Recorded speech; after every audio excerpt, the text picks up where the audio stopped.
been discovering with nice people who have a conscience, meaning we are able to feel love, compassion, guilt, remorse, and empathy, is that after we have been deceived by a possible sociopath and have later learned the traits of sociopaths, type 1 sociopaths, psychopaths, or rather conscience-less people, there is a 5-step process we go through.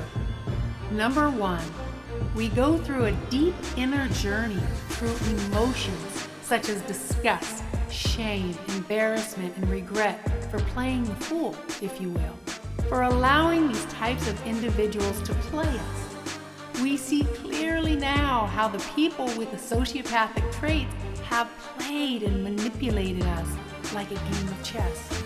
Armed with this new knowledge, we can't believe we allowed ourselves to be used and abused. So we have to process these feelings of being deceived.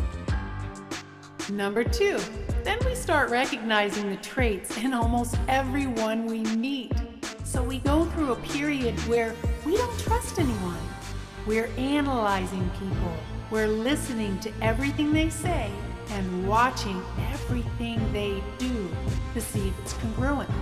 Almost everyone seems to be conscience-less, especially when we watch the news and hear about people cheating, beating, conning, using, and deceiving others. It becomes quite clear that there seems to be 2 kinds of people in this world, those with a conscience and those without one. The givers and the takers, the lovers and the haters, those who strive for unity and those who strive for division. Number 3, and then we begin to get irritated that media and sometimes mental health professionals do not recognize sociopathic traits as sociopathic traits. So they don't inform us. It's like we start seeing what seems to be a cover-up of this information. Unless, of course, it's regarding a rapist or a murderer. Then they will most likely announce it as traits of sociopathy or psychopathy. But rarely will they recognize or mention the traits if it's a bullying teacher, a cheating wife or husband, a coach verbally abusing his team. They rarely inform us that these behaviors are traits of possible undercover sociopaths. We become irritated because we'll listen to story after story of friends going through turmoil over the difficult people in their lives, and most of these difficult people have the traits of sociopathy. Lovers, husbands, wives, cheating, hitting, lying, using, and manipulating.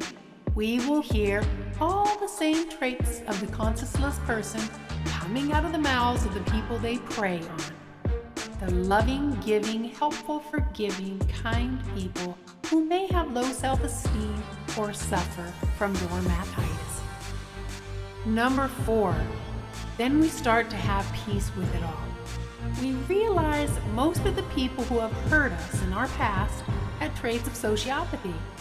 They may have been conscienceless, therefore they may not have been capable of loving us or feeling guilt or remorse.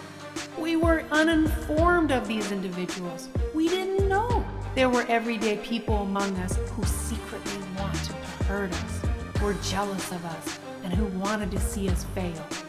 It wasn't our fault. We didn't know. So we end up forgiving ourselves and possibly even the people who hurt us. We see the situation more objectively. We don't desire to be around these hurtful individuals, but we can forgive them and let go. Number 5, and then the shift happens. We accept what is. We accept that there are people camouflaged among us who secretly want to use, abuse, and confuse us. These individuals may not know that this is their way. Some of them are our friends and family members, but now we love them and we pray for them, but this time with boundaries of steel. We no longer give into their manipulations and schemes, and we won't be guilted into doing anything we don't feel comfortable doing. So with this knowledge and now acceptance comes great empowerment. We take our relationships slowly, watching what a person says and what they do to make sure they are congruent.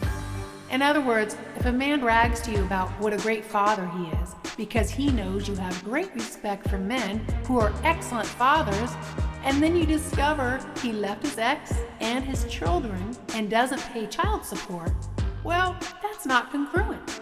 This is a telltale sign that this person may be an undercover sociopath. So you continue to listen before getting involved, and time will show you loud and clear. And this is empowering.